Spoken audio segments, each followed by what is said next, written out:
It's this one.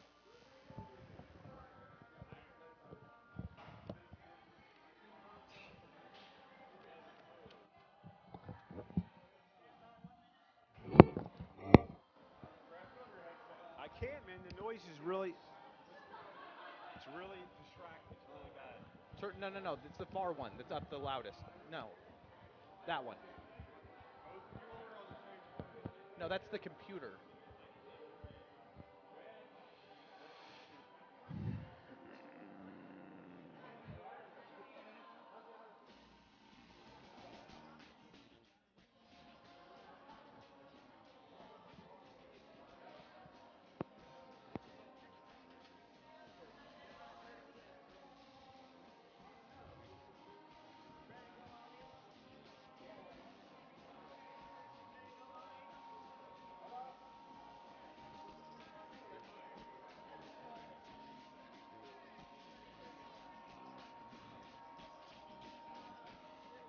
Where's that music coming from? Who's that? Hey, Tom. Tom, extend it out. Extend it out.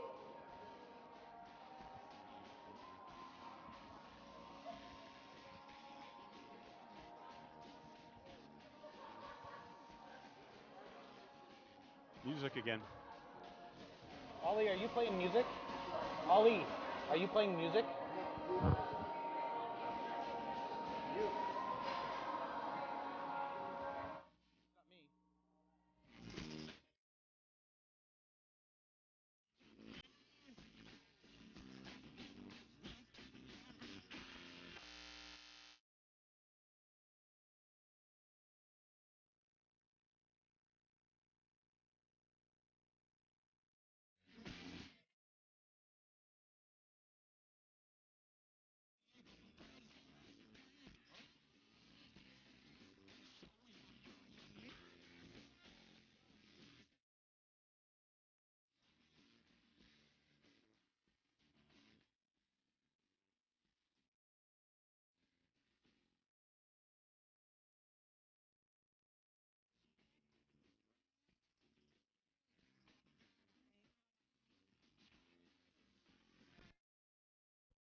Guy, this guy's great right here.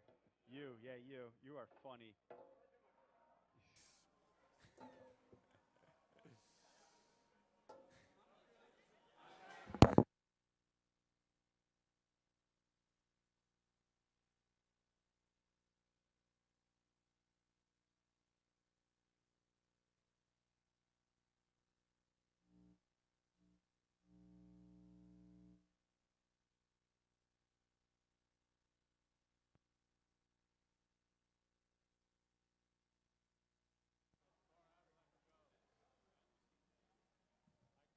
Testing one, 1 2, test 1 2, test 1 2, 1 2, test 1 2, 1 2, testing 1 2, testing 1 2.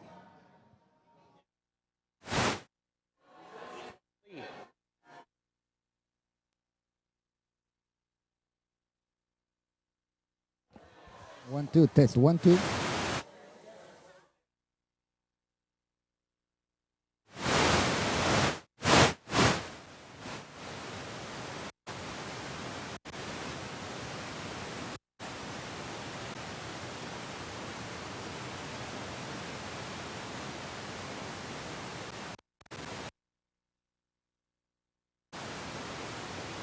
1 2 testing 1.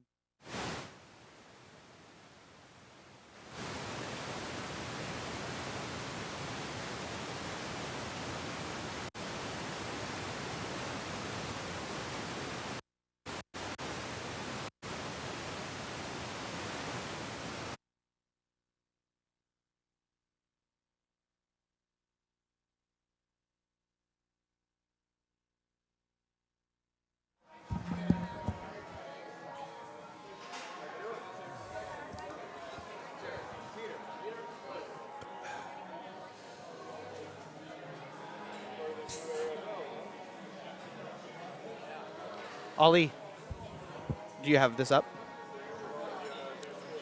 It's tape.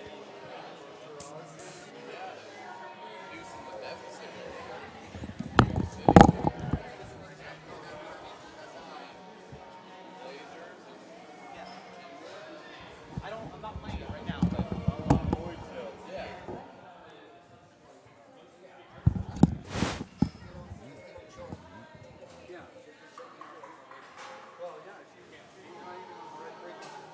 Yeah, baby. Love. So jet lagged.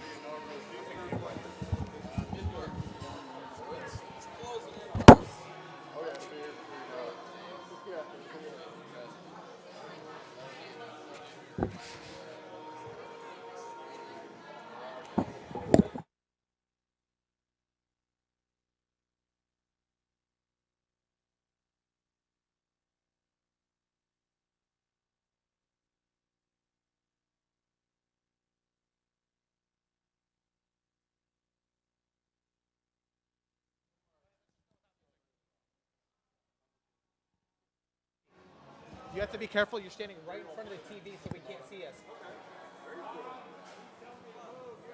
He's telling me to move over. You're telling me. I can't see the TV.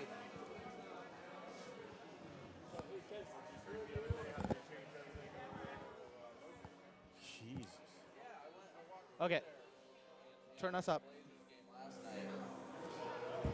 Tom. Let's go. Can you hear me? Yeah? Okay. Talk. Good. 1 2 1 2. Tom, give us a countdown.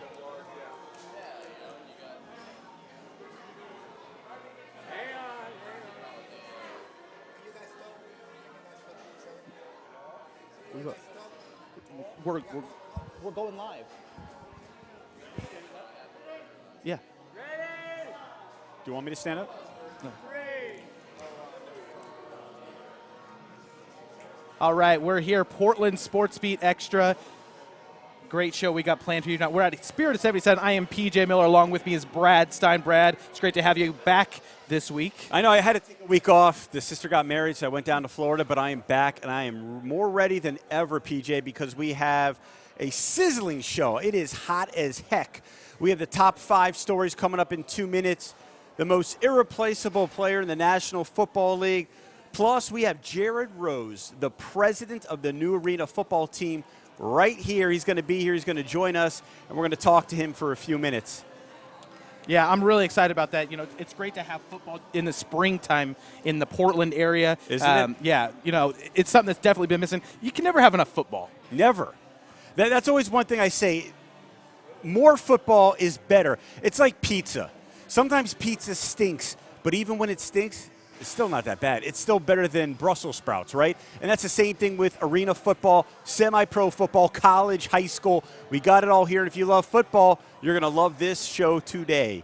It's hot. We also have hot Oregon Duck Talk. They have a big game coming up against Stanford tomorrow. And a little controversy down in Oregon with some players selling some merchandise. We're going to get to that top 5 stories. Yeah, so some scintillating stuff from Oregon, not just football. Oh, yeah. So there's a lot of stuff here.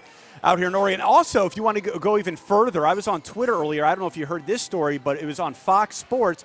There was a high school football coach, and he wanted to take his kids to Hooters. Yeah. Did you hear that? Yes. And he got fired, am I right? Yes, he did. He got fired, but he said he's still going to take them to Hooters. I love that. I admire that. I admire that. You're fired. We're still going Hooters, right? Might as well party away. It doesn't matter anymore. Doesn't matter, does it? Yeah. And Hooters said they're going to fund it. They're going to pay like $1,500 worth of food for the whole team. God, you got to love Classic. football. That's classic. That's right here in Oregon, man. It is a football factory. And we're going to start, PJ, with the top 5 stories of the day. Before we get to that, why don't we get a little bit of social media? Let people know how they can connect with us. You can connect with us at Twitter, at PDX SportsBeat. My handle is PJMiller16. Brad, what is yours? Brad's 56, so that's Brad S56. And, of course, Portland SportsBeat, that's at PDX SportsBeat. Yeah. Also, you could go online and watch the show at PortlandSportsBeat.com and on YouTube. And Facebook.com/Portland SportsBeat. So we got a lot of ways that you can interact with us, and we're actually going to do a little bit of a giveaway later. We were out at the Lumber Yard last week, and they gave us some passes to be able to give away on the show. So we're going to have 2 passes. We're going to have a word of the show, and if you text that to us, or actually if you tweet that to us, we have 2 passes, and we're going to pick someone who tweets at us, mentions us, and the word of the day, or the word of the show. We're going to give them 2 passes to the Lumber Yard. I think I said it twice already. I I don't know. Could be. Well, let's just a little hint right there.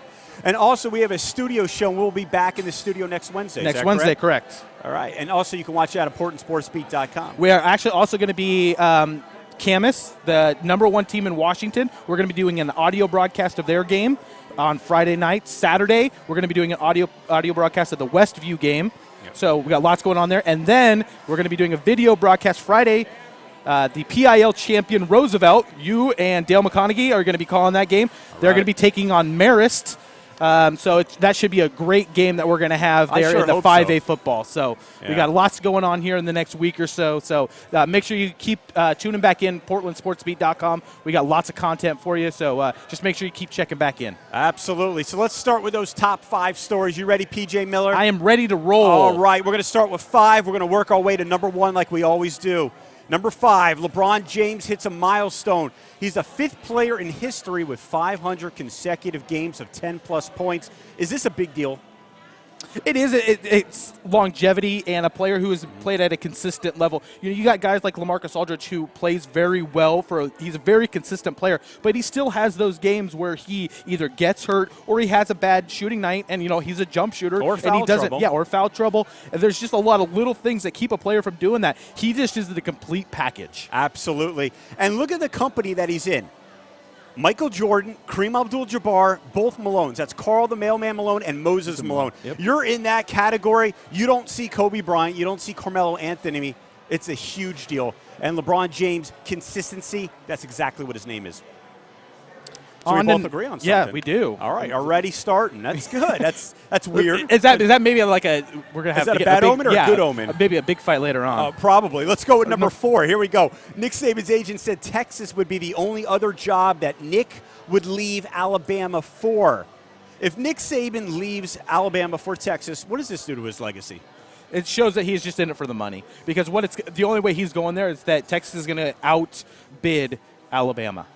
That's the only way. His agent came out and said, well, there's could be a little bit less pressure going on if I'm down in Texas and I don't have to worry about the expectations that I now have in Alabama. If he wins again this year, that's what, four titles in 3 in a row and 4 in the last 5 years. 5 years. So there is an expectation there. Yeah. So I think that his history with LSU, his history with the Miami Dolphins. He's just going to be a confirmed liar. Yeah, that's basically. I agree. He's a confirmed liar, and he's going to join Bill Parcells as kind of that egotistical coach. Not so much. I kind of disagree a little bit about the money. I think it's more about winning more championships, and he wants to take over a team like Texas that I wouldn't say it's on the bottom, but they're certainly not at the top like Alabama. And you win 4 in the last 5. What else do you have to prove at Alabama? Go to Texas, live in Austin, a beautiful city. Your wife will love it there. And take another team to the championship. Now you could say I won 1 with LSU, I won 3 or 4 with Alabama, and I won 1 with Texas. Paul Bear Bryant. Paul Bear Bryant.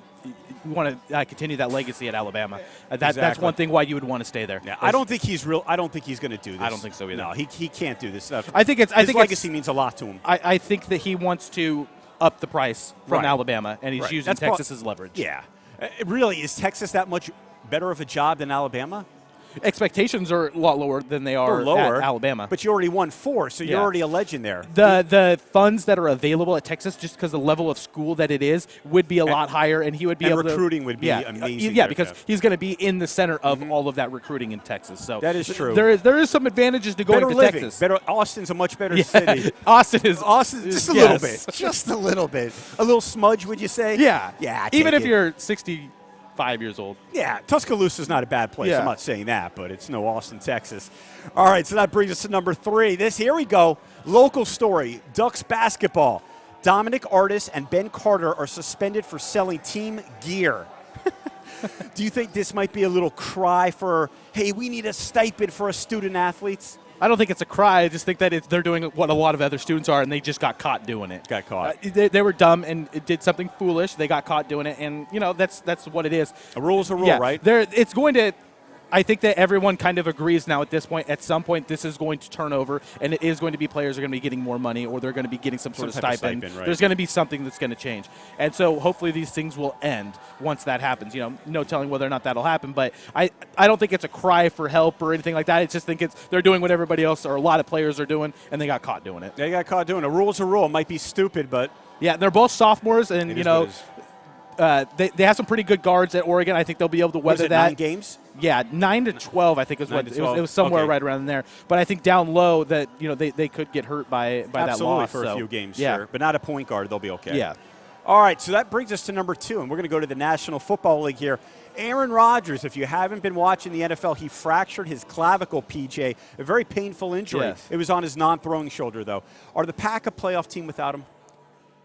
I think they'll be able to weather the storm. He's going to be out. They said 3 to 4 weeks is the I probable. heard 4 to 6, now it's 3 to 4. Yeah, well, Closer. I heard someone talk about it. It's like whatever it would take a normal person for a football player because of the condition that they're Right. in, usually cut it in half. So they're thinking about 3 to 4, which I think with Seneca Wallace, they can weather that storm. If they can go in 4 weeks, they can go 2-2 in that time. That if Rodgers that- comes back, that they'll have a Is chance. that good to, enough? Yeah. Yeah, I Losing- think they'll so. have 5 losses, Yeah, and they still have a few other games left yeah, with because Rodgers. you got Minnesota, Detroit, and you got Chicago. Chicago one more Chicago, time. They gotta they're going to be play getting Cutler's going to be coming back, so they're going to be playing. They'll be better. They'll be better, but right now they're tied with Detroit and Chicago. Detroit will be better. Yeah. They lost to Green Bay in the first game, but Yeah. they'll be much better. I think that if they go 2-2 during that time, that they'll still have a shot of winning that division. Yeah, they are definitely a playoff team with Aaron Rodgers. They're elite. I wouldn't say they're elite with him. They're a good team. They're one of the better teams. But without him, it's all predicated on Seneca Wallace or whoever is the quarterback, whether they want to get Matt Flynn or even bring out Brett Favre.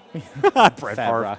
Favre? No Favre. There's no Favre rumors here. But I just threw out his name, and then I heard it on Twitter, and I heard on ESPN. They're like, are they going to call Favre? If it was a season-ending injury, do you think they would call Favre? I don't know. You'd that have would to be consider very it, tough, right? That would be very tough. After what happened with all the animosity that was there. It's a little bit better, though. It died Yeah. down a lot. Yeah. They're getting Yeah. to that level, and I think that's the only team that Favre would consider coming back to. Yeah. Just because he wants to end his legacy with Green Bay. Yeah. One other This thing is- to think about with them is Eddie Lacy. I mean, He's from the beginning carrying of the the year, team. yeah, He's carrying he's the team. doing a great job, and I think that could help carry them through this I was going to stretch. pick them. I was going to pick him for Rookie of the Year. Yeah. Remember we When we did did that? that, yep. I was thinking about that, and I was like, But yeah, You weren't sure about their line was going to be the issue. Right. Were they going to be able to run block? It's held up. Yeah, it Well, has. It's because they lost their left tackle. But Yeah. it's definitely Yeah. held up.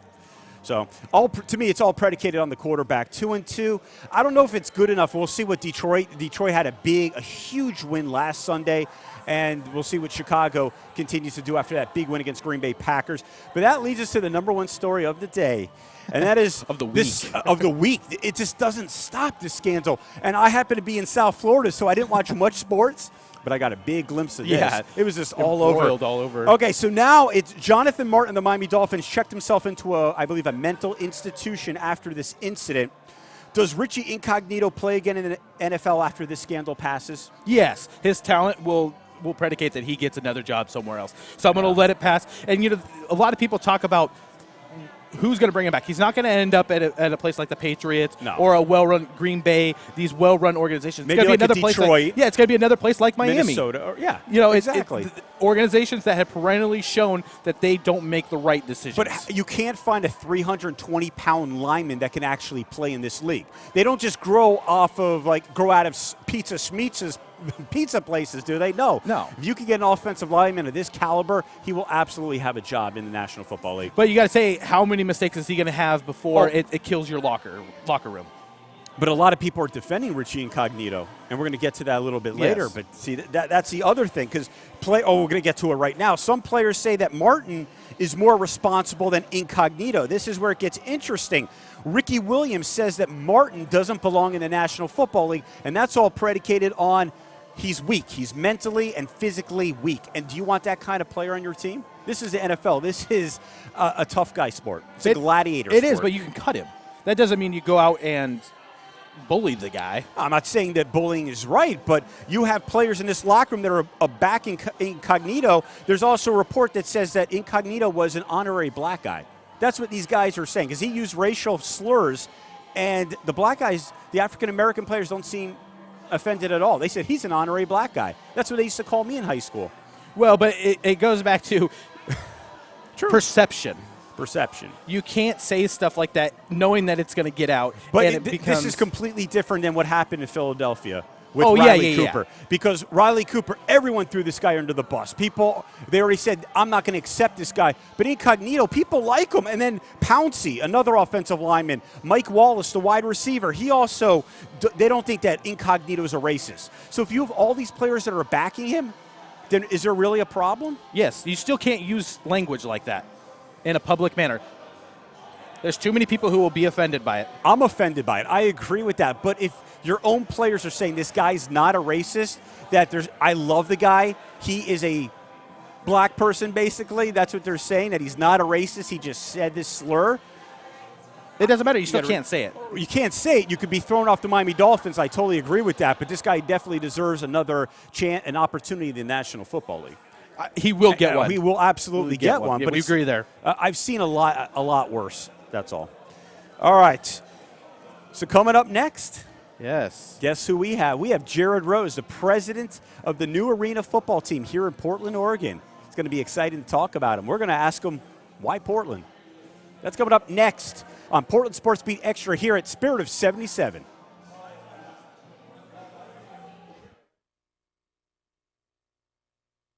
Celebrating 50 years of exceptional health care, Maryville provides skilled nursing care, inpatient rehabilitation, and memory care. We provide a warm living environment and stimulating social activities for our residents. Learn more at maryvillenh.org. At Maryville, your family is our family. Maryville, celebrating its 50th anniversary of service with love.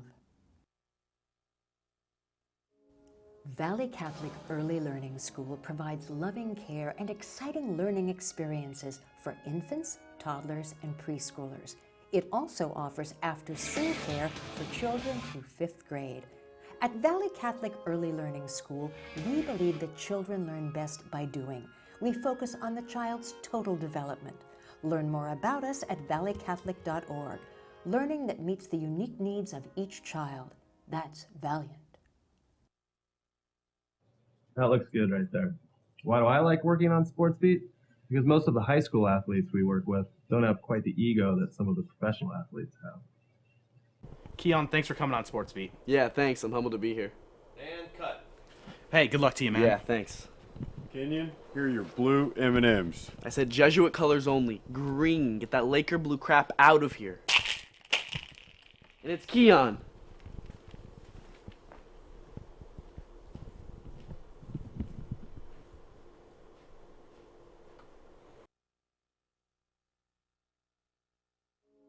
Valley Catholic, home to exceptional academic programs, serving students in pre-kindergarten through 12th grade, award-winning faculty, championship athletics, a renowned music school, drama and art, faith-based education on a beautiful 43-acre campus in the heart of Beaverton. Learn more at valleycatholic.org. Academics, arts, athletics, excellence. Valley Catholic. Celebrating 50 years of exceptional health care, Maryville provides skilled nursing care, inpatient rehabilitation, and memory care. We provide a warm living environment and stimulating social activities for our residents. Learn more at maryvillenh.org. At Maryville, your family is our family. Maryville, celebrating its 50th anniversary of service with love. Valley Catholic High School will host its 2013 open house on Sunday, October 13th from 1 to 4. Valley Catholic, the 2012 and 2013 winner of the Oregonian Cup. Oregon's top 3A school in academics, activities, athletics, and sportsmanship. Learn more about us at valleycatholic.org. Educational excellence that honors the unique gifts of each student. That's Valiant. That looks good right there. Why do I like working on SportsBeat? Because most of the high school athletes we work with don't have quite the ego that some of the professional athletes have. Keon, thanks for coming on SportsBeat. Yeah, thanks. I'm humbled to be here. And cut. Hey, good luck to you, man. Yeah, thanks.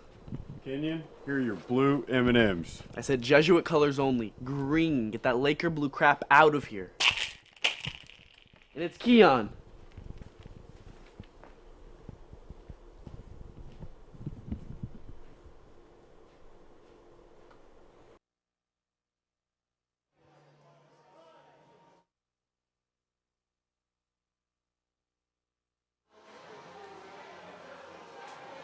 Welcome back to Portland SportsBeat Extra.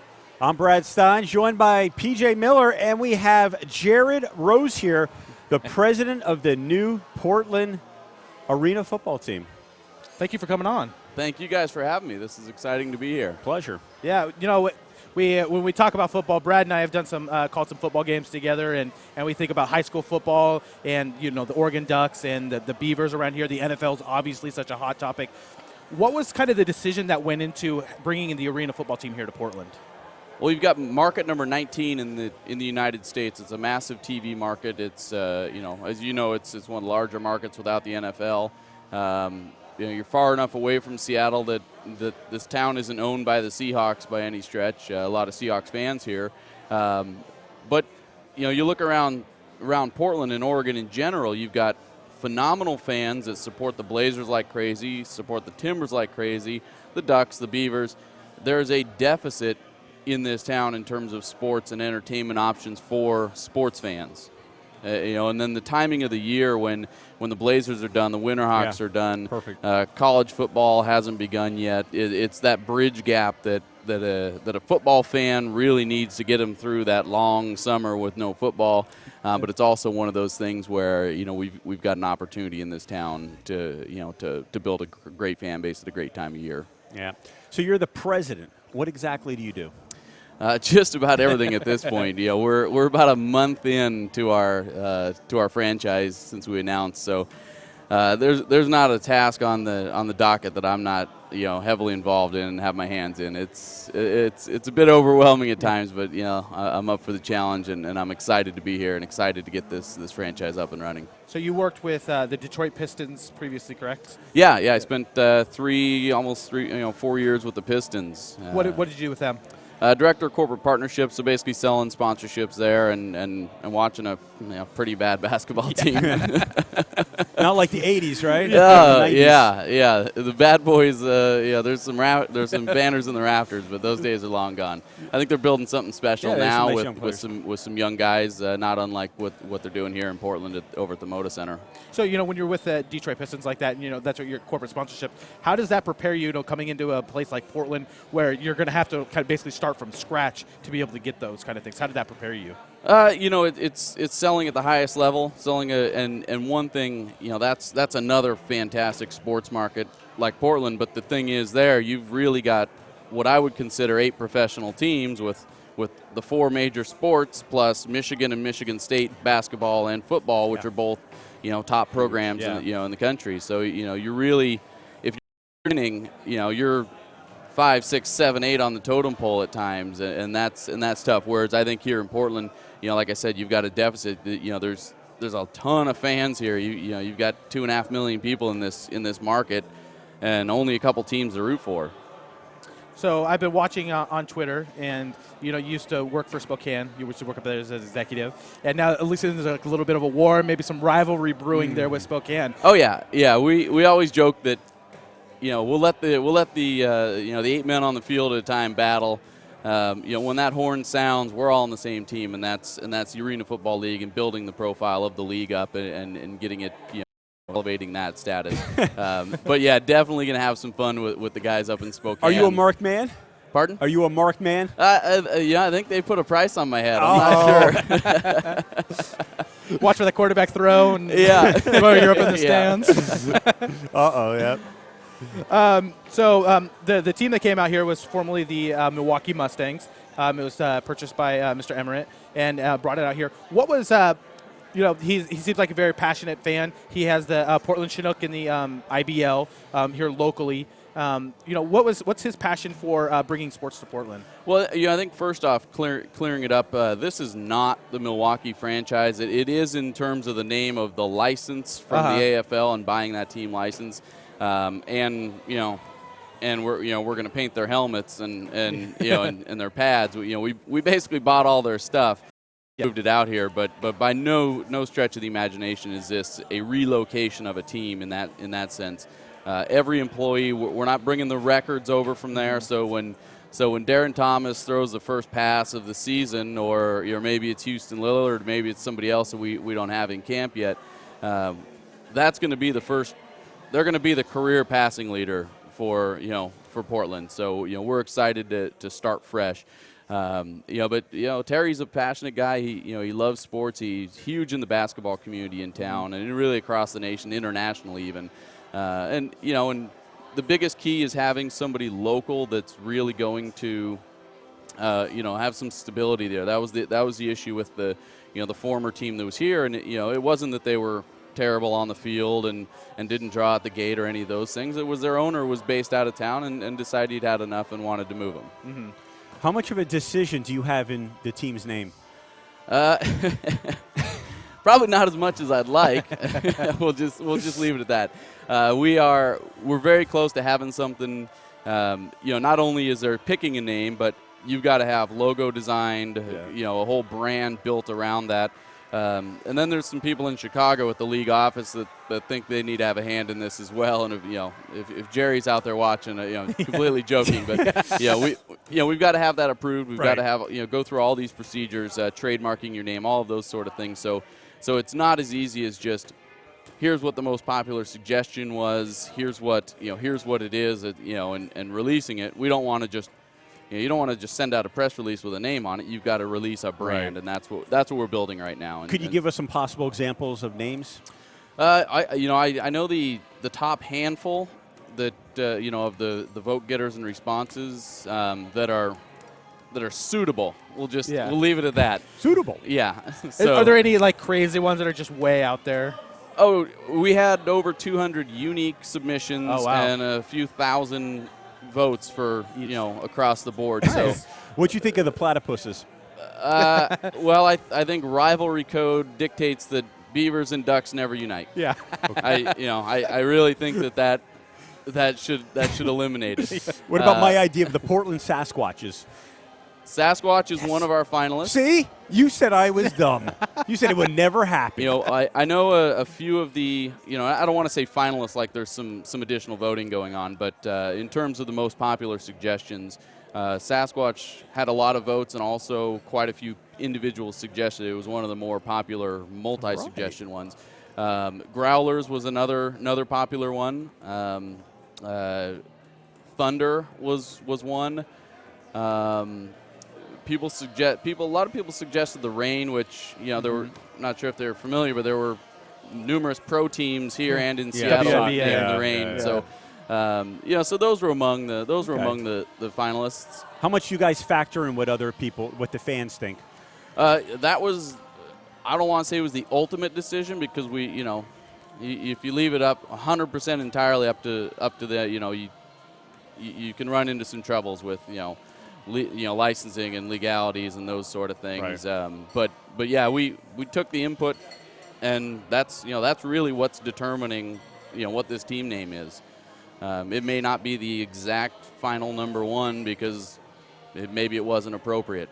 Maybe it was illegal. So other things you have to consider are teams that are currently in the league. I know Power was one that got a lot of votes, and there is a team in Pittsburgh, the Power, right. and so people all over the country have voted. It's not just people in Portland. We've had people from Camden, New Jersey, and people in Pittsburgh, and all over the state of Oregon. So there's a lot of people all over the place that have weighed in on this for sure.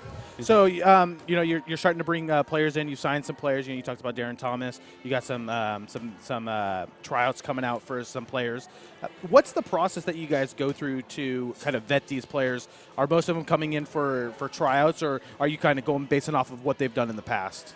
Well, Coach Sock he's a fantastic coach, and we're happy to have him here in town. And he's got a staff that he's built with Mike DiGiulio, helping out on the player development side of things. And they're just like NFL scouts. They're out sourcing the talent, looking at the NFL waiver wires. Most if not every single guy we're going to bring in has some level of NFL experience with them. So building the team that way, that they're scouting, they're looking at film from college, they're networking, all of those sort of things. Bringing guys in on contracts. We've got a private invite workout coming up here in a couple of weeks. So and that's where Houston Lillard, Damian Lillard's brother, is going to be invited to that, working out for us. So those sort of things is how they're building it. Very much like a college with. They're out on the recruiting path. Yeah. They're scouring. They're not going after the. If you're a small college, you don't go after the 5-star top running back from the biggest program, because he's going to be down. He's going to be down in Eugene. Yep. Wearing a bunch of funky colors. So you got to find those diamonds in the rough a little bit, and find those guys that are really hungry to get a second chance in the NFL. We talk a little bit about talent and kind of like the talent of these players. What are some of the skill sets that are unique to arena football that you're looking for? Well, in a quarterback, there's no 5-step drop, sitting back in the pocket. It's boom, very very efficient, quick release, on target, great accuracy, being able to make that quick throw. So no Tim Tebow with his. No? 30-second release. You're not interested? No. I know there were some rumors about L.A., going after him, but they passed on it. Yeah, and they went with Colt Brennan. There's a gunslinger. That's a guy that gets rid of the ball really quick. And then from a receiver standpoint, guys that are more of a Wes Welker type than a Calvin Johnson. Now, any team in the world at any level would love to have a Calvin Johnson. Yeah. But one of the best receivers in the Arena League when I was in Spokane was a guy named Raul Vigil, overlooked by everybody coming out of Eastern Washington. But he's got that Wes Welker type of build, where very shifty, can gets into the open. You don't need to run. The field's 50 yards long, so having incredible top end speed isn't the ultimate factor here. What's an ideal offensive lineman that arena football is looking for? Pass protection. Somebody that can extend that play. There's not a ton of running. The running game is actually quite important in the league, but it's not. We're not going to be running the ball 35 times. You don't need guys opening up holes for beast mode to go through. What's a typical size for an offensive lineman? They're NFL linemen. These guys are your big guards and tackles in the NFL that are 6'3", 330 pounders. They're not. We've got a defensive lineman that's, I think he's 6'4", 300 pounds. That's a bull rush, knock you over, defensive tackle. That's hopefully going to cause some havoc in the pocket. So you guys carry 28 players? We'll have 21 active. 21 active every game. We've got a practice squad that basically puts us to 25, and then you can have some guys on injured reserve and platoon them back and forth there. We might have 40 different players over the course of the season, maybe more. Depending on how many guys move up, sign NFL deals, but also how many guys get injured and also how many guys get released by an NFL team and come down, and we say, you know what, we can upgrade at cornerback. And there's going to be not a ton of turnover, but there's more than your fans are used to experiencing for sure. All right, I think we're going to take a quick break here. We're going to have you back for another segment. Awesome. We're going to get a sports update from Natasha Haynes. She's going to let us know about the NBA and what's going on tonight. So we'll be back here in a few moments here on Portland SportsBeat Extra.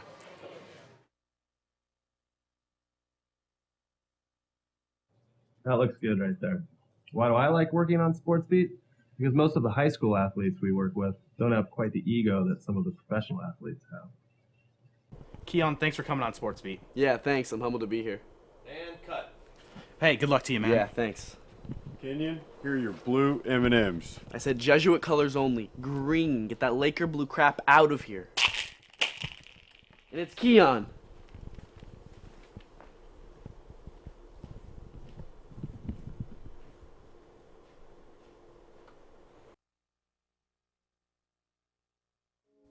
Valley Catholic Early Learning School provides loving care and exciting learning experiences for infants, toddlers, and preschoolers.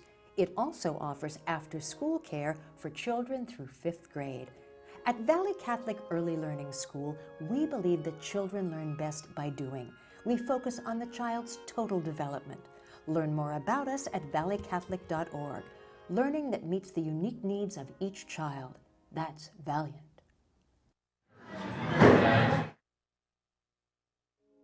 Valley Catholic High School will host its 2013 open house on Sunday, October 13th from 1 to 4. Valley Catholic, the 2012 and 2013 winner of the Oregonian Cup, Oregon's top 3A school in academics, activities, athletics, and sportsmanship. Learn more about us at valleycatholic.org. Educational excellence that honors the unique gifts of each student. That's Valiant. Celebrating 50 years of exceptional health care, Maryville provides skilled nursing care, inpatient rehabilitation, and memory care. We provide a warm living environment and stimulating social activities for our residents. Learn more at maryvillenh.org. At Maryville, your family is our family. Maryville, celebrating its 50th anniversary of service with love. Valley Catholic High School will host its 2013 open house on Sunday, October 13th from 1 to 4. Valley Catholic, the 2012 and 2013 winner of the Oregonian Cup, Oregon's top 3A school in academics, activities, athletics, and sportsmanship. Learn more about us at valleycatholic.org. Educational excellence that honors the unique gifts of each student. That's Valiant.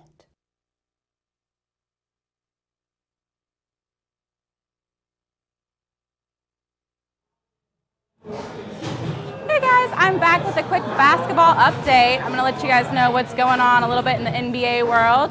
So first off, I'm going to pay a little homage to our bartender back here. He is from Boston. He wanted me to make it very clear to you guys that Boston is now 1-4. They just won that game tonight against the Utah Jazz, 97-87. So go Celtics, go! Woohoo! Also, Toronto and Charlotte had a close game tonight. Charlotte took the game with a 2-point lead thanks to Henderson stepping his game up and going in with 23 points. People were a little worried.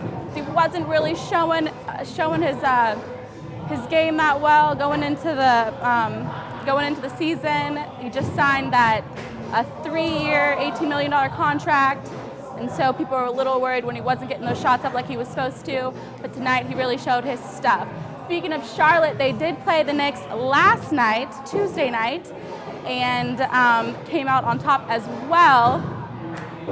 The Knicks, however, did not come out on top, not only because they didn't win the game, but Tyson Chandler did get injured, and they did announce tonight that he's going to be out for about 4 to 6 weeks with a fractured tibia, so that's no fun.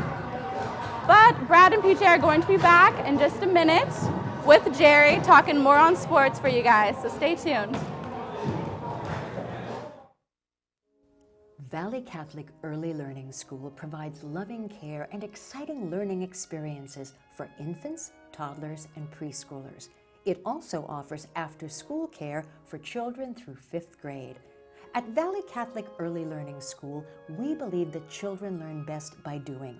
We focus on the child's total development. Learn more about us at valleycatholic.org. Learning that meets the unique needs of each child. That's Valiant. Celebrating 50 years of exceptional health care, Maryville provides skilled nursing care, inpatient rehabilitation, and memory care. We provide a warm living environment and stimulating social activities for our residents. Learn more at maryvillenh.org. At Maryville, your family is our family. Maryville, celebrating its 50th anniversary of service with love. That looks good right there. Why do I like working on SportsBeat? Because most of the high school athletes we work with don't have quite the ego that some of the professional athletes have. Keon, thanks for coming on SportsBeat. Yeah, thanks. I'm humbled to be here. And cut. Hey, good luck to you, man. Yeah, thanks. Kenyon, here are your blue M&Ms. I said Jesuit colors only. Green. Get that Laker blue crap out of here. And it's Keon.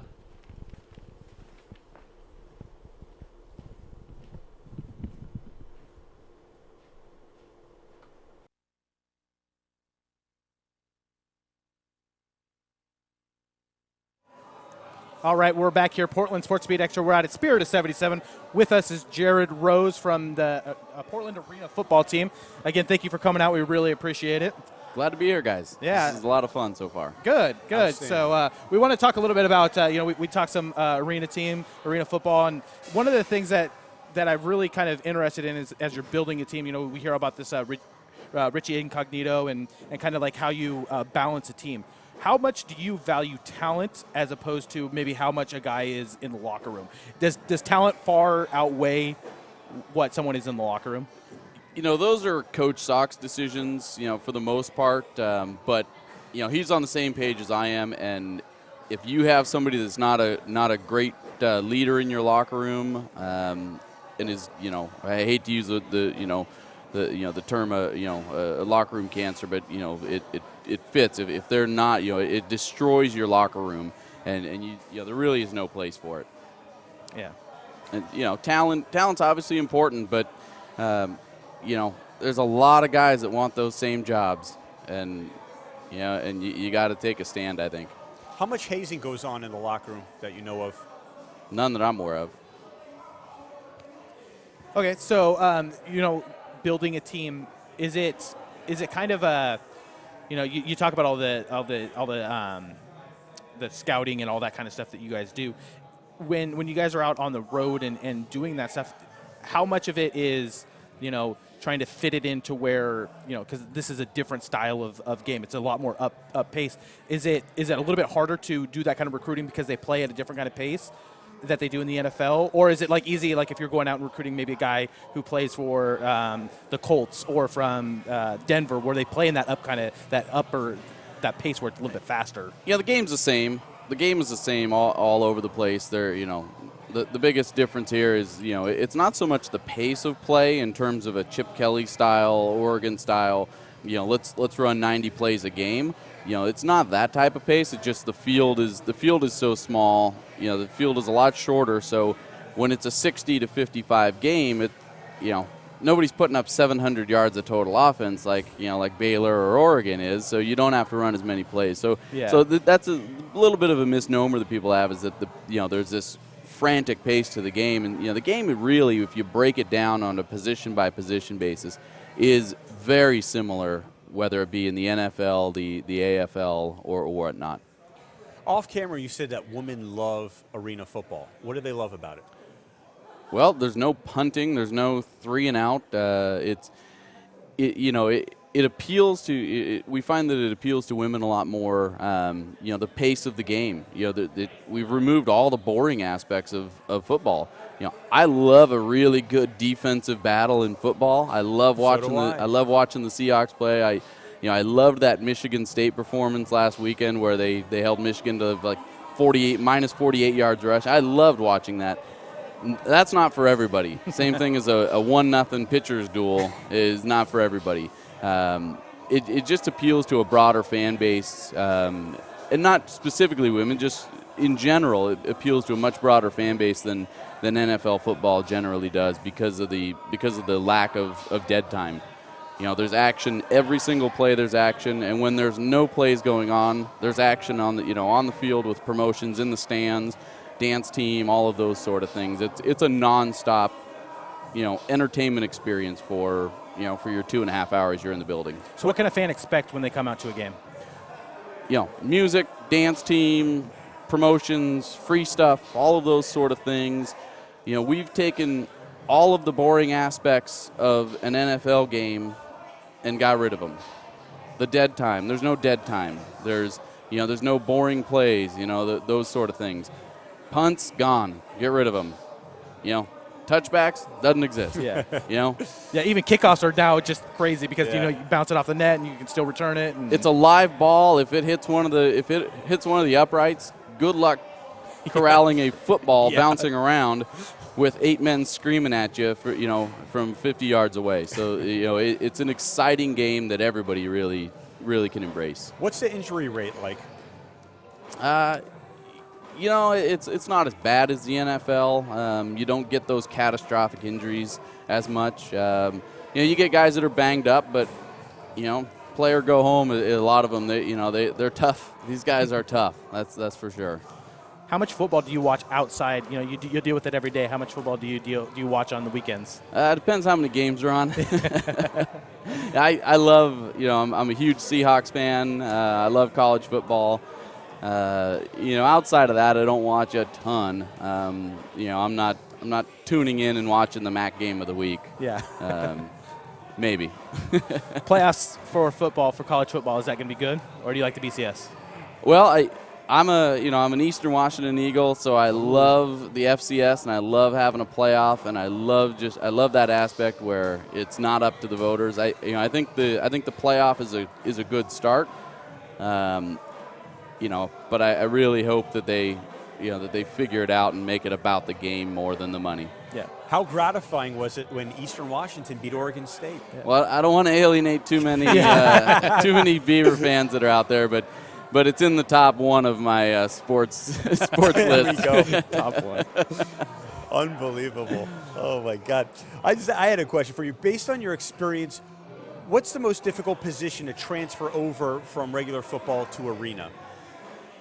Well, I don't have any playing experience, so I don't know too much about that. But I think that the linebacker position is probably one of the tougher ones, just from a rules standpoint. Cornerback, man coverage, press coverage. A lot of those things translate over. You don't have you don't necessarily have the safety over the top help there. Offensive line is pretty similar. Quarterbacks are the smartest athletes in sports, and they can memorize a 90-play playbook, and it doesn't matter to them. So that it's a pretty good transition for them. But I would have to say the linebacker, just all these different rules of where they can move, what they can do, that sort of thing. And, you'll see a few penalties from some guys making what we call rookie mistakes, which really are rookie mistakes. Do you guys play both ways? Not as much as they used to. They've eliminated a lot of the Ironman play. Basically, mainly because you want guys, the Seahawks and the Bills and the Colts, they don't care if their DB can catch some passes as well. They, the focus is on getting these players to the NFL. Development. Yeah, exactly. What's the average salary? It's a single entity league, which means all the players across the board make the same amount of money, and that's that it's up to them. It's part of a union thing. Is kind of the arena, the league actually kind of changed a few years ago, where it was individual teams made those kind of decisions. Now the league makes those decisions, correct? Well, yeah, they reorganized. They've got a new long-term collective bargaining agreement with the players there, and really what it did is it improved the financial model of the league and got it to a healthy position now where the league is looking to grow, and that's why you're adding Portland and and LA to the mix this year, and who knows, maybe down the line we'll have a team in Seattle and have a nice little Seattle Spokane, Portland, Northwest rivalry, which would be fun. Be great. All right, we got one last thing that we want to do here. Again, we thank you for coming on. We wanted to grill you. We got 60 seconds. Uh-oh. All right. We're going to ask you just rapid-fire questions here. Rapid fire. All okay, right. Ready? Favorite football player? Richard Sherman. First person you called after taking the job in Portland? My mom told her I was moving back to the Northwest. Favorite microbrew? All of them. Boyhood hero? My dad. Tennis shoes or dress shoes? Tennis shoes. Aldridge or Lillard? Lillard. Got to keep it in the big sky. Favorite car? Aston Martin Vanquish. Nice. I drove one once. Once? Yeah. You don't get that on that one yet. Cake or pie? Pie. Superman or Batman? Batman, of course. Last song you sang? Boy, there was a karaoke a little Thriller. bit ago. No, it wasn't Thriller. It was a James Taylor song. I don't remember which one it was. Laptop or iPad? God here. Laptop. Pearl Jam or Lady Gaga? Pearl Jam. Come on. Chicago or New York pizza? That's You look like a Lady Gaga. That's the stupidest question You want I've to ever come heard. back? I'm going to see Pearl Jam in a couple weeks. Yeah. Chicago or New York pizza? New York. New York. Christmas or Thanksgiving? Thanksgiving. Predator or Alien? Predator. And last one, PlayStation or Xbox? Neither, but Neither. probably Xbox. All right. Yeah. Thank you very much. We really appreciate you coming on. Thank you, guys. Thanks, man. It's been a lot of fun. It's awesome. All right, coming up next on Portland Sports Beat Extra, why a man tasered his wife over a football game. This is Portland Sports Beat Extra, Spirit of 77.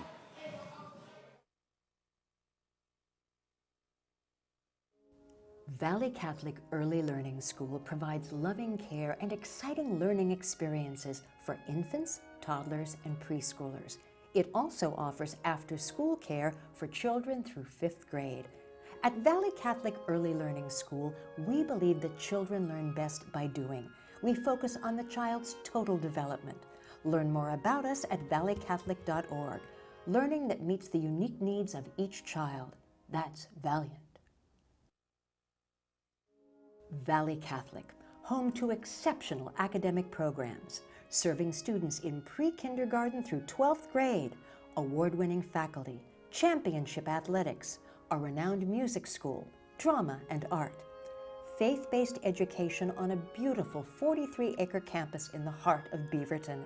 Learn more at valleycatholic.org. Academics, arts, athletics, excellence. Valley Catholic.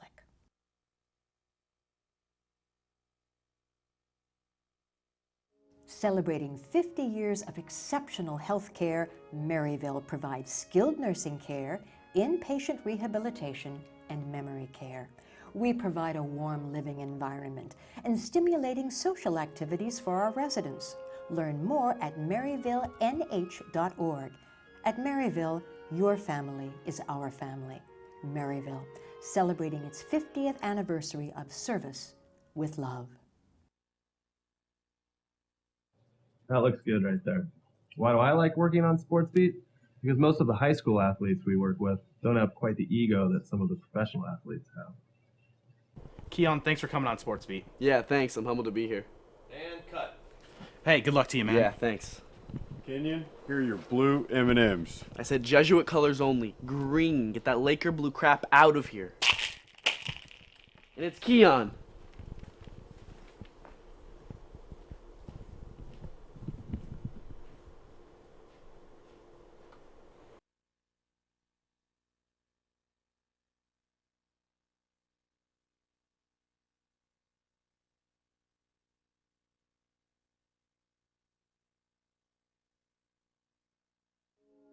Valley Catholic High School will host its 2013 open house on Sunday, October 13th from 1 to 4.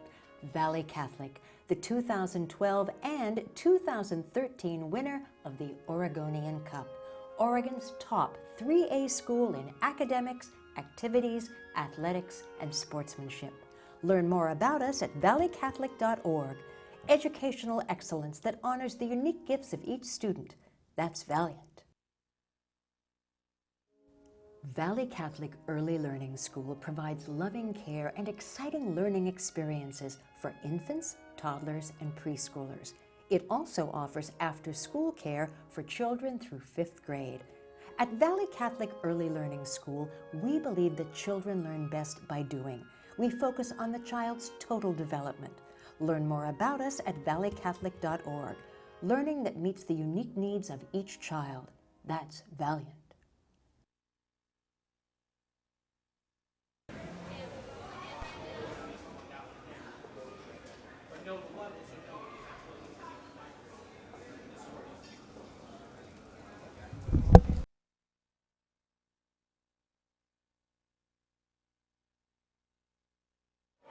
Welcome back to Extra. That's PJ Miller. And I'm Brad Stein. We're live at Spirit of 77. 77, that's where the Portland Trailblazers did it all, right? That won the championship. Might be coming back to that soon. What do you think? Hopefully. Maybe not this year, but in 2 years. You got to build. They got a pretty good base with Lillard and Aldridge and Batum. Yeah, they're building. Yeah, they're building. So, and we'll see what happens with McCollum if he ever gets back from injury. Yep. That would be great. So, PJ, we just completed a great interview. Yeah, Jared Rose, a great guy. Yeah, funny, a lot of fun. Yeah, I think that I've never talked to Terry Emmerich, but I've heard a lot about him and meeting Jared. I think that this team is in some pretty good hands, and all I've heard about Coach Salk is very good as well. So look for some exciting things here from the arena team. And we're going to have a good turnout. I really believe that. If we have such a good turnout with the Winterhawks, the Blazers, I don't see why Timbers. I don't see why arena football can't last here. I think it's going to work. Yeah, I think so too. Should be able to put at least 80% capacity. And I'm excited. Remember, like pizza, bad pizza, but it's still pizza. It's still not too bad, right? It's just like football. It's never bad. It's just maybe not great, but it's better than some other sports. I don't want to insult anybody. The Spokane arena team sold out for the first 4 years, and I want to say it was like 14,000. Yeah. So okay. Yeah. So I mean, they did it for 4 years. I would think Portland can do it. Absolutely, especially when, just like Jared said, there's no NBA, or NBA is just about wrapping up. Yeah, there'll be, and there's no college football. There's no NFL. No baseball here. No baseball. Soccer's gone. Yeah. So should be great. All right, we are entering Week 10 of the National Football League. We have one undefeated team. We have one scandal that's been lasting about a week now. And we have one New York team that's over 500, and it's not the New York Football Giants. It's the Jets, to a big surprise of most of us. So let's start with this great tease that I ended last segment with. This is a true story. A big Bears fan named John Grant, he used a stun gun on his wife after winning a bet on Monday Night Football. He's a Bears fan. His wife is a Packers fan. And she agreed whoever loses will get stunned. What do you think about that? Was it the stun where it was like you had to put it on, or was it the shooting one? No, it's the one that you put it on him. Oh. He did it to her 3 times. She agreed to it. I love this idea because I kind of do this thing with my wife all the time. We do crazy bets. She once wanted to slap me across the face if the Ducks lost. I said, okay. Slap bet? Yeah, they were playing Oregon State, so I wasn't really afraid. But we'll do stuff like that, maybe throw a water balloon off each other. So I kind of like this. Well, it gets really bad because he stunned her not once, not twice, but 3 times. And she's like, just like that. The wife called the police after getting stunned 3 times. And John had to show the police the texts that he got, the videos, because she sent texts to the kids that said, if the Packers lose, I'm going to get stunned. He even had it on video, and she's laughing at first, called the police on her own husband. He got arrested and is being charged with possession of an electric weapon because he got it illegally in Virginia. Well, and if that's all he's getting charged with, then he deserved to get arrested for that. But isn't that ridiculous that the wife would actually call on the husband? Well, and it's kind of weird that he would actually stun her. I know. I can't believe you would stun your wife? No, I would not. No? How about a girl if she wasn't the nicest one? No, I still couldn't do that to anybody. Could you do it to a guy? No, I don't think I could do that to anybody. I mean, I could maybe if they were like stealing something or they were fighting with somebody or doing something like that, then yeah, I could. But just to do it to somebody, I couldn't do that. But what's wrong with a married couple, that they would agree to do something like this? I don't know. That's it was in text message. They had video of it. She was 100% serious. I hope they show that. I hope it goes viral over the internet so we can all see that and share that moment. Yeah. But I don't know what's wrong with people just because I do sick things like that with my wife. And I'm telling you, she's the one who starts it. It's not me. Sure. So, yeah. Or maybe I do start it, but I kind of like it. All right. Aaron Rodgers goes down. Huge deal. Looks like we said, 3 to 5, 3 weeks, 4 weeks. Could be a little bit long. The first report was 4 to 6. But who do you think is the most irreplaceable player right now in the National Football League? Are you talking about most valuable or the most irreplaceable? I would say Adrian Peterson. He means more to that team, and I don't think that they could do anything without him. You see, I thought about that, but it is a running back position which has lost value right now. And Minnesota has him, and what have they done? They're 1-7. Yeah. So what does it matter if he's not there? Where would the Denver Broncos be without Peyton Manning? Do you think they'd be 7-1 right now? They wouldn't be 7-1, but look at how they did with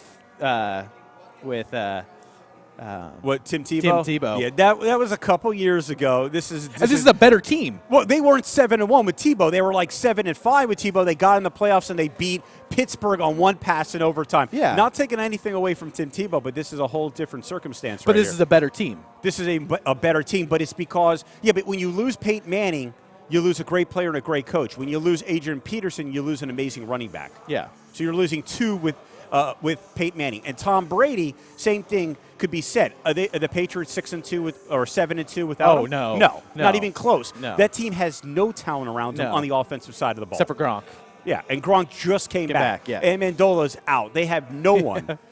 But how foolish? That's why they're more vavaluable than How Adrian foolish Peterson. does that signing look of Amendola when you let Welker go? I talked about on my podcast, PJ. It's the stupidest thing ever. They did because they think they're smarter than everyone. That's why I don't like New England. Kraft and Belichick. They think they could just get rid of Welker, bring in a younger guy, cheaper, and look what it's done for Denver. Nothing. For Denver. Yeah, that's been great. I think he's like top 3 in touchdown pass receptions. Yeah, it's been great. So I'm gonna go with Brady and Peyton. I could even throw Andrew Luck in that most irreplaceable player. Yeah, I would 10 say so fourth quarter too. comebacks in the last 2 years, more than any player right Yeah. now. Where is Indianapolis without Peyton Manning? I mean, without Andrew Luck. Well, it depends on who they have. I mean, you're going to a backup, then yes. Yeah, whoever their backup Yeah, is. then Obviously, you're yes. going to backup. Yeah. That's why Minnesota, even if they didn't win a game without Adrian Peterson, they're 0-8 instead of 1-7. I don't see a big difference there. That's why we're going to agree to disagree. What about another position like Calvin Johnson? What do you think about that? Could that be a huge loss? I think it would be a huge loss, but I don't think it's going to be as big as a quarterback. As a quarterback, but or a other running back. position though. Yeah. Is there a linebacker? You know, you look at a guy like Denver for Indianapolis, the receiver. Are you talking about the young kid? No. Hilton. Oh, Reggie Wayne. Ooh, that's a bad loss. Yeah, because he's a coach on the field. Right, but he is 34 years old. He's good. They still won. They were down by 3 touchdowns in the fourth quarter. But you notice it a lot. You notice it, but they one game. They beat Houston at Houston, down by 21. He's in no the fourth longer in the quarter. league, but a guy like Ray Lewis. Ray Lewis. Their defense isn't the same as it was. That's true, but they also lost Ellerby and a lot of other guys. Yeah. And lost Ed Reed, who's probably more valuable than Ray Lewis at this point of his career. That's probably a bigger loss right there. Kansas City Chiefs, PJ, 9-0, undefeated. I don't hear that much about Kansas City. Should the Chiefs be a headline or a major story? I think that they probably like right where they're at. They're undefeated and flying under the radar because they don't have to worry about the pressure that the teams like the Seahawks, the Saints, and the Broncos are getting. Because if they have a bad game, any of those teams, everyone is talking about what's happening to them, what's going on. The Kansas City Chiefs are doing enough to win ball games, and they're just coasting right along. Can you believe they're undefeated? They have the best record in football. They're ahead of the Denver Broncos, who everyone is putting number 1 on their power rankings. And that's where I'm going with this. They're getting totally disrespected. They're ranked 4 or 5, Kansas City, and they're undefeated. How are you ranked 4 or 5 in the power rankings? Because they haven't played a lot of the top They haven't played a lot, but they've beat everyone on their schedule. They have, yep. Denver hasn't had the toughest schedule yet. No. And New England's schedule hasn't been that tough. They still get credit. Seattle's had a pretty good. And they've been playing a lot on the road. Indianapolis has had a really good schedule. Yeah. My Indianapolis Colts. Yeah. Okay, that's interesting. I think this is a major story, not a headline, because you have a new head coach that was unwanted in Philly. Mm-hmm. You have a new quarterback that was unwanted in San Francisco. And look how good this team is rolling. Yeah. Well, but I think that we all have question marks on them, right? Yeah. We're like, how can they sustain this long term? I think if you look at it and you look at the ceiling, the Broncos' ceiling is a lot higher than the Kansas City Chiefs. So that's why they're getting the power. But that defense ranking. is scary. The Chiefs have a scary they have a very good and defense. they have a great running game. And they're modeled a lot like how they were at when he was at San Francisco. When very similar when team. Alex was You have your Frank Gore, you have your lights out defense, solid special teams, and don't good lose at coaching. the game. And it worked. Yeah, exactly. And they put Kaepernick in. They got to the Super Bowl, and they were Yep. pretty close to winning it. Yeah, so I think that they have the formula that you need in order to get there. You look at the Giants from a few years ago. Now can Alex Smith take that next step like Manning did and win a championship? That's going to be the big thing. Well, that's going to be interesting seeing how he does in the playoffs. Because remember, we've been talking about that Peyton Manning and the Broncos, or Peyton Manning's been choking, especially when it gets colder. That's why a team like Kansas City could be the most dangerous. Because I think they have more balance on offense right now than New England. Yep. I'd say they're the second best team in the AFC. Yeah. I'd still take Denver just because the higher ceiling Peyton Manning, I'd rather have him than Alex Smith. Yeah. I trust him. Yeah. And those plethora And the of receivers. weapons. Yeah, the receivers, plethora, 3 of them. Yeah. Oh, dynamite. And that tight end from Portland State. Yeah, Thomas. Wow. Is that a fantasy find or what? Yeah. Did you I pick didn't him have. up? No, I have Cameron from Cleveland, though. It's a good pickup. Yeah, that was a good pickup. I Good drafted him even. Oh, really? Yeah. Well, if you only knew what you knew today, what Yeah. you knew yesterday. But, all right, so I guess we're going to take a break, and guess what's coming up, PJ? Your favorite episode or your favorite segment. That's right. Judge Stein is back. He's back from Florida. He's right here, and he's got a vengeance. And we're going to find out next on Portland SportsBeat Extra at Spirit of 77. Valley Catholic High School will host its 2013 open house on Sunday, October 13th from 1 to 4.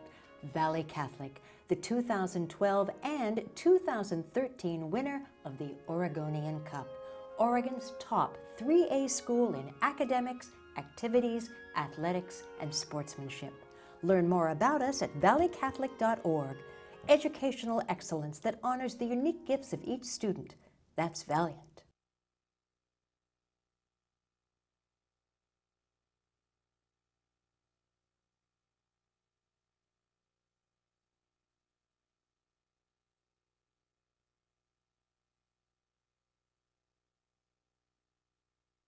Celebrating 50 years of exceptional health care, Maryville provides skilled nursing care, inpatient rehabilitation, and memory care. We provide a warm living environment and stimulating social activities for our residents. Learn more at maryvillenh.org. At Maryville, your family is our family. Maryville, celebrating its 50th anniversary of service with love.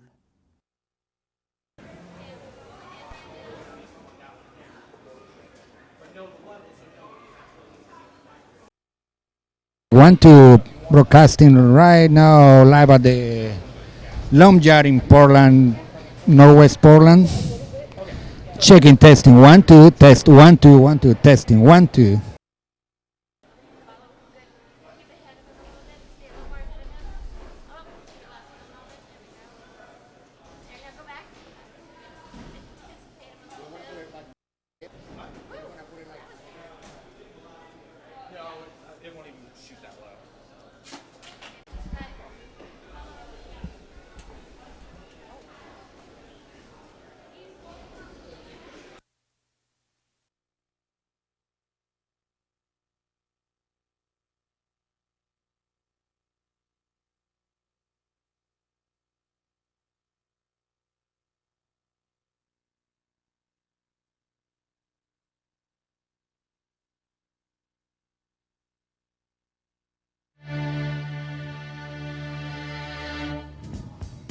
All right, we're back here, Portland SportsBeat Extra, and what is probably one of the favorite segments of the show. We've got Judge Brad Stein coming in. Judge. Oh, Judge Brad. Brad.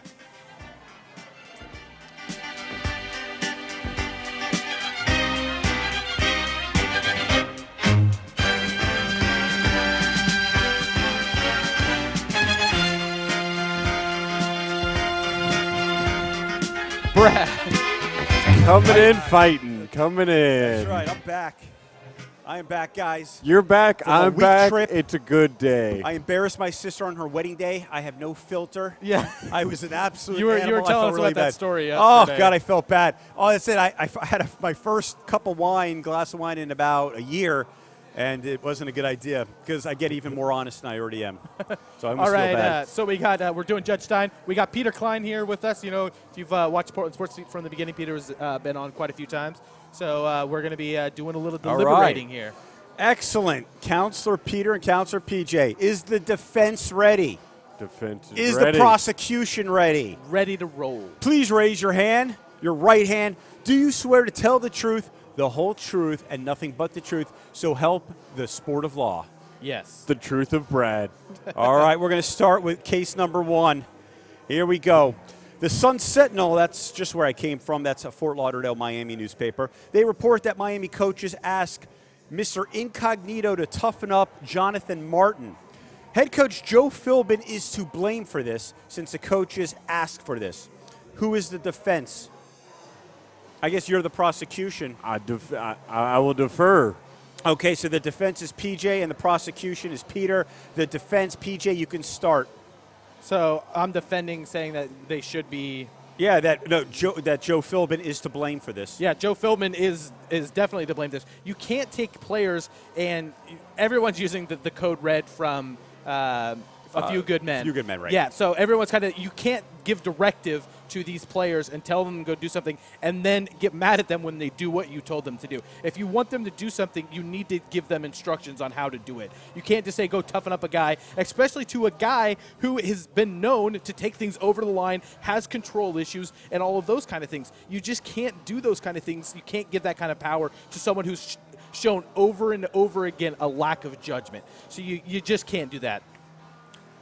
Okay, prosecution. Really, this comes down to the locker room. I mean, these are players that are working together. They're with each other day in, day out. They go to these meetings. They go on these trips together. I mean, really, they're in a union together. And, I mean, you think about it where you expect your unions to stick together. You want these people beside you to stick up for you, to stand up for you, to do that sort of thing.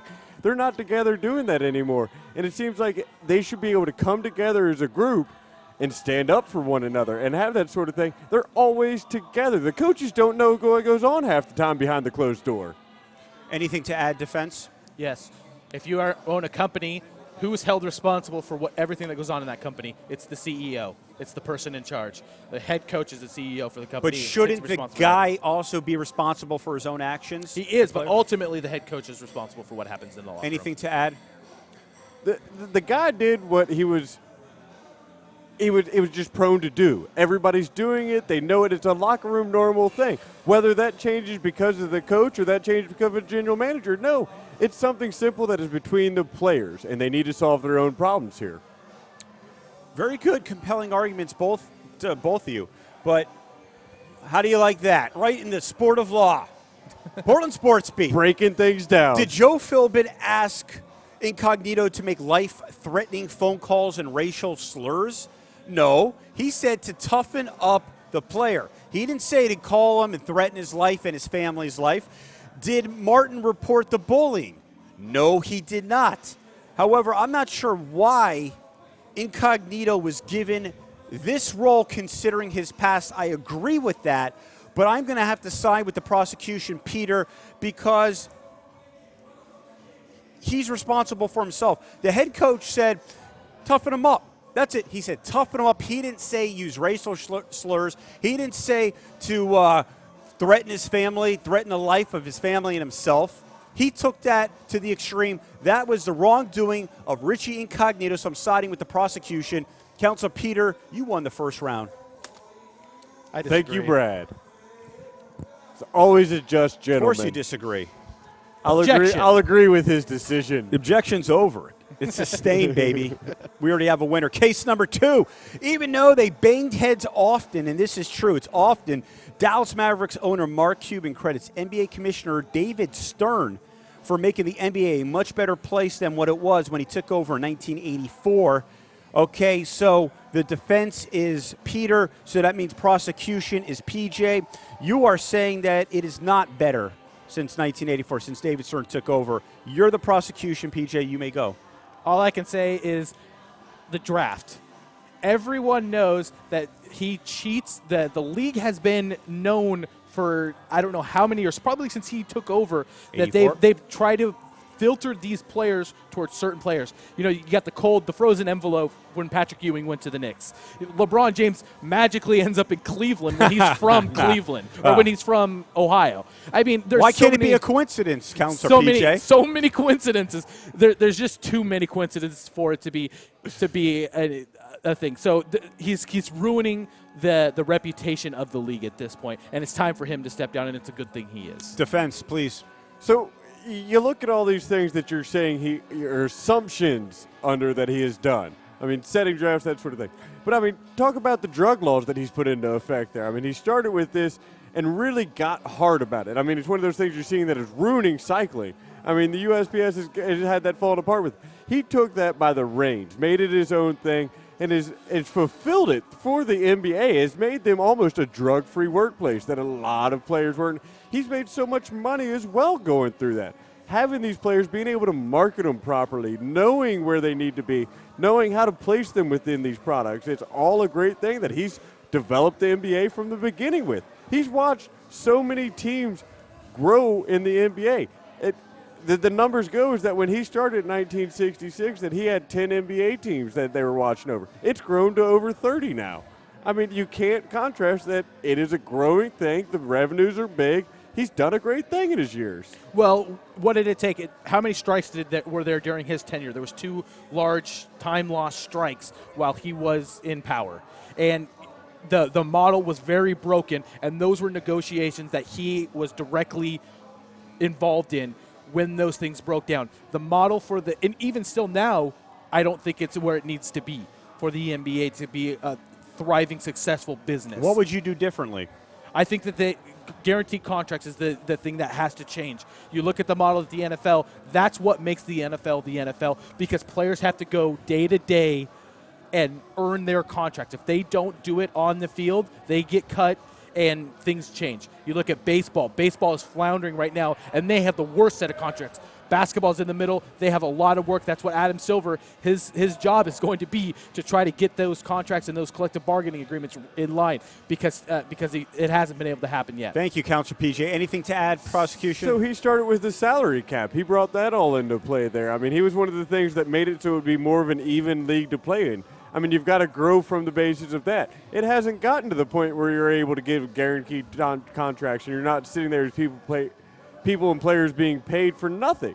I mean, it's not what he wants. It's not what anybody would want in that NBA situation. He started, though, by giving caps on the teams so that you have more of an even league play out there. He's done great of balancing the league, balancing the players. Okay, thank you very much. Well, once again, compelling arguments. He has done a lot of good things. There was a few teams. Now there's a lot of teams. Players are making a lot of money. You can pretty much give that pleasure all to, or not all to, but a lot to David Stern.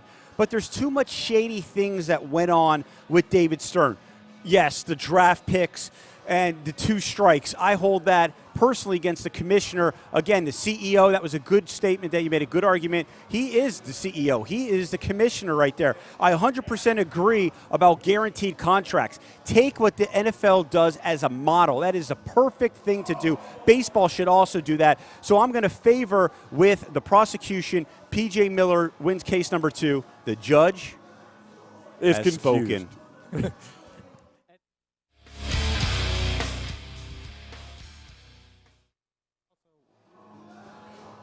Put us back on. Yeah, and also think about the ticket prices. What have ticket prices done since? Climbed. Yeah, just gone through the roof. Ridiculous amount. So, yeah, there's a lot of good, but there's more bad. Too much shady things. That's why I'm siding with P.J. Miller. Excellent job, guys. Coming up next, we have some hot, sizzling NBA talk, plus the Oregon Ducks. How much do you think it costs to go to the Stanford-Oregon game tomorrow in Palo Alto? We will tell you next. The judge This knows. is Portland SportsBeat Extra, live at Spirit of 77. Park the car. Valley Catholic Early Learning School provides loving care and exciting learning experiences for infants, toddlers, and preschoolers. It also offers after-school care for children through 5th grade. At Valley Catholic Early Learning School, we believe that children learn best by doing. We focus on the child's total development. Learn more about us at valleycatholic.org. Learning that meets the unique needs of each child. That's Valiant.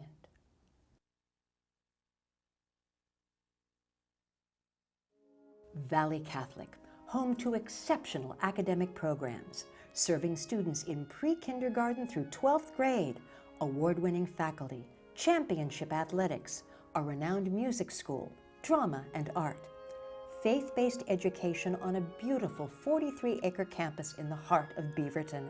Learn more at valleycatholic.org. Academic arts, athletics, excellence. Valley Catholic. Celebrating 50 years of exceptional health care, Maryville provides skilled nursing care, inpatient rehabilitation, and memory care. we provide a warm living environment and stimulating social activities for our residents. Learn more at maryvillenh.org. At Maryville, your family is our family. Maryville, celebrating its 50th anniversary of service with love.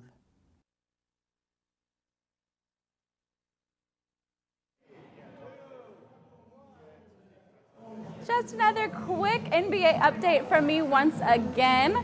So I'm just going to fill you in. That Dallas and Oklahoma game, Oklahoma ended up taking it home. Mr. Kevin himself scoring a nice 23 points. Phoenix took on the San Antonio Spurs tonight as well. Tony Parker really brought it home in that last half of the game with scoring about 20 points altogether.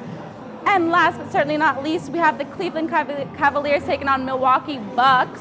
All right, and Kyrie Irving put on a great game, scoring a nice 29 points, but it just could not compete against OJ Mayo, who altogether brought it home with a nice 28 points as well.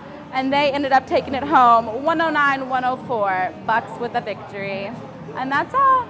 Back to you guys. Valley Catholic Early Learning School provides loving care and exciting learning experiences for infants, toddlers, and preschoolers. It also offers after-school care for children through 5th grade.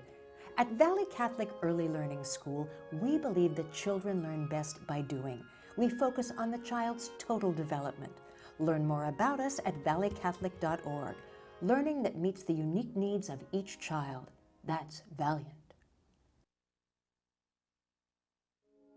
Valley Catholic High School will host its 2013 open house on Sunday, October 13th from 1 to 4.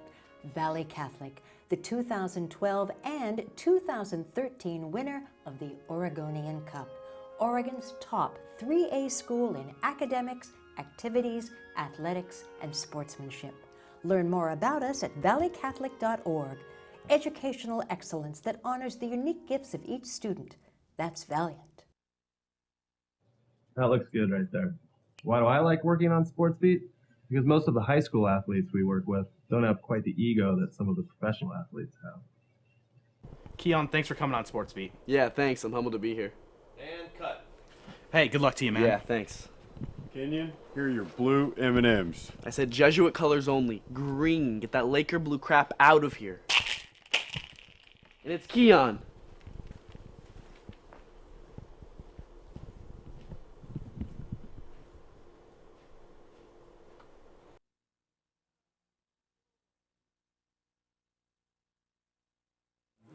Back at Spirit of 77, where the bartender, he talks like this, he parks his car at the Harvey. Yeah. I'm Brad Stein, joined by the one and only PJ Miller. Sizzling show today. What do you think? Yeah, we have lots to talk about today. And we're not going to get through everything. Yeah, we had to cross some stuff off, so unfortunately. That happens. But that's okay. We have the big game tomorrow in Palo Alto between Oregon at Stanford. Would you like a ticket for tomorrow's game? Yeah, how much does it cost? Yeah, about 183 is the average ticket. What do you think? Not bad. That's not that bad. Nah, not too bad. It's affordable. Most ever at Stanford. Most ever since last year's Oregon Ducks Stanford game. $73 to $895. That's the going rate. Between $73 and $895 if you want to sit on the 50-yard line. Wow. Is it worth it? For one game. For one game. If I had money to burn, if you made $300,000 a year, would you do it? Oh, yeah, probably. Okay. And if I was a big Duck fan. And a big Ducks fan, yeah. you'd fly. Yeah. Okay, it's going to cost you a little hotel and flight or gas. Yeah. But it is worth it. Yeah. But if the Ducks lose, how do you feel? How do you recover from it? You spend $900 on a ticket. An ticket, plus parking, plus the other ticket, let's say your significant other, hotel, gas, or plane. Yeah, you're about $3,000 into it. And you're miserable because they lost. Yeah. Not good. Drink yourself into a happiness. Do you think that's the most expensive ticket this weekend? No, LSU, Alabama. That's right. Yes. $395 a ticket, average. Wow. Average. Average ticket. Yeah. So that means it's probably going about $1,100 for the most expensive on the 50-yard line. Yeah. Ugh, I wouldn't do it. Boy. What about the Ducks? Do they win this time? Revenge? Yeah, I think that their offense, if it's going to be a shootout, which I think it will be, I think the Ducks' offense is going to be that much better than Stanford. I don't think that their defense is going to be able to keep up with them for a full game. I think the Ducks will continue to play the games the way that they have. Do you think Oregon's going to be able to run the football? Yeah, I think that they will be able to run the football. I think that they're going to wear them down. I think that just like they've done for most of their games, the first half it may be close, and I wouldn't even be surprised to have Stanford be ahead at the end of the first half. You're not underestimating Stanford, are you? No, I said, I think that great. they may even be ahead at the end of the first half. But I think once the fourth quarter rolls around, the endurance with how many running backs that Oregon has, and I think that if you can, especially if you can move mistake-free football. Yeah, and if you can move, Mariota hasn't thrown an interception all year. I know. A couple of fumbles. This is the best defense he's faced. Yeah. This is arguably the best front seven in But he college just football. makes good decisions. He does. So he does. He's a lot better than last year. That's why I agree with you. The Ducks will win. Yeah. I had to wait until this week before I said I'm taking the Ducks. Because in the beginning of the year, I was thinking Stanford might be the better team. But the maturity, it's all about Marcus Mariota, the trio of running backs they have, and the receivers on the outside. They have so many weapons this time, and arguably their defense is much better. And I do think they'll be able to go in Palo Alto and beat the Stanford Cardinals. I wouldn't be surprised to maybe see DeAnthony Thomas maybe getting back into that slot position as well. That'd be good. That would be good for him. Schematically, good for the team. I want to see Helfrich do a lot of different formations, line up DeAnthony all over the place, because they're going to need it. This is not going to be an easy game. I'm thinking maybe Ducks win by a touchdown. I think it'll be a little bit more than that. I think maybe 14. 13, 14, somewhere right around there. Except for they're not going to kick any field goals, so it won't be 13. Well, the good thing, 14. There's two good news. 14 or 15. 14 or 15. Good news for Oregon is Zach Ertz isn't playing. He is not in college football anymore. He killed him last year. You remember that? Yeah. Like the catch. Oh my God! In the people fourth thought quarter. Were out of bounds. Yeah, and look, Oregon played the worst game of the year last year, and they still were in position to win that game. Yep. They played terrible. Mariota threw a pick, and then they got stopped on 4th and goal after Mariota ran for 76 yards, was that? And, of course, my favorite player in college football, Maldonado, missed another field goal. I love that guy. Why does he have a scholarship? I don't know. Because they can't take it away. Oh, my God. I want to get him on this show. I would be completely honest. Maldonado. Yes. Ugh. So you're taking 7. I'll say 15. I'll say 7-10, yeah. It's close. And also Gardner's out, the good defensive lineman. He got hurt against Oregon State the week before. So good news for Oregon that happens. It will come down to the front seven, if Oregon is able to handle them, their offensive line, and if they're able to stop the running game. Do you think they'll be able to get the edge on Stanford? I think they will. That's what they lacked last time. I think they averaged under 3 yards running the ball outside of the tight end box. I think they'll be able to do a better job, and this time I like their running backs. They're going to be able to break more tackles. Yeah. And they weren't able to do that last time. Stanford's really good, very good tackling team. Oregon's going to have to do a good job of breaking tackles. And with Tyner, Marshall, and DeAnthony Thomas might be small, but he can break some tackles. Yeah. Tyner is a power back, and Byron Marshall is pretty good too. So I think they'll be okay, and that's why I'm going to take Oregon because of Marcus Mariota. And their receivers are way better than they were last year. Way better. And really, go to Stanford real quick. Who do they have to throw the ball to? They have a really couple good receivers, but they don't have the tight ends, and that's what really hurt Oregon last year. Hitting up at that seam, especially linebacker this year. They don't have those top end linebackers like they did last year. They got good linebackers who are very consistent, but they're not that top end where they're NFL draftees like they were last year. Yeah, not as good, but the defense is pretty similar. Not as good, but it's similar. Yeah. So it's going to come down to Oregon running the football, stopping the run, Mariota not making any mistakes. And Hogan's made a lot of mistakes, but he doesn't have that comfort of the tight end. So, all right. I think that'll do it. We're down here at Spirit of 77. We want to say thank you to them. Great place if you're going to come down, watch a Blazer game. They have lots of stuff down here. Got big screen TVs. They got the hoops. Brad and I, we're gonna have to have a quick challenge. Right now. Once we get done, we'll have a challenge here real quick. But I want to say thank you to them for hosting us down here. We really appreciate it. Awesome time. Yeah, make sure you check us out on our website, PortlandSportsBeat.com. You can check me out, PJ Miller 16 on Twitter. At Brad56, that's Brad Stein. PDX SportsBeat is the handle for the show. Our word of the day, if you want to get a couple of passes to the Lumberyard, is Arena Football. So hit us back on Twitter with Arena Football. Tag us on there, and we'll choose someone to give a couple of passes to. So make sure you do that. Special thanks also to Jared Rose, of course, the president of the new Portland Arena football team, for coming on. And Eric Grunderson will be here in 2 weeks. Yeah, we'll get him back here. Talk some Blazer talk. We didn't get to it. It's because we're out of time. But right now, we're going to end this show. Thank you very much. We'll see you next time. Also, next week, we're in the studio. Watch us right now. I'm going to beat him again. Have a good night.